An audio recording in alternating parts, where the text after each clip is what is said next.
अस्सलामु अलैकुम वरहमतुल्लाहि वबरकातुहू। आज की हदीस, दो चीज़ों की अहमियत। हज़रत महमूद बिन वलीद रज़ियल्लाहु ताला अन्हा से रवायत है कि नबी करीम सल्लल्लाहु ताला अलैहि वसल्लम ने इरशाद फरमाया, दो चीज़ें ऐसी हैं जिनको इंसान नापसंद करता है।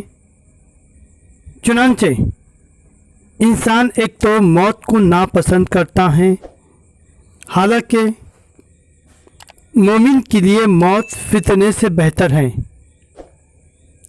दूसरे, माल और दौलत की कमी नापसंद करता है, हालांकि माल की कमी हिसाब की कमी का मौजिब है। हदीस बहवाला मस्नद अहमद। अगर आपने अभी तक हमारा चैनल सब्सक्राइब नहीं किया तो अभी सब्सक्राइब करें और बेल आइकॉन को क्लिक करके हमारी लेटेस्ट वीडियोस के बारे में अपडेट जानें।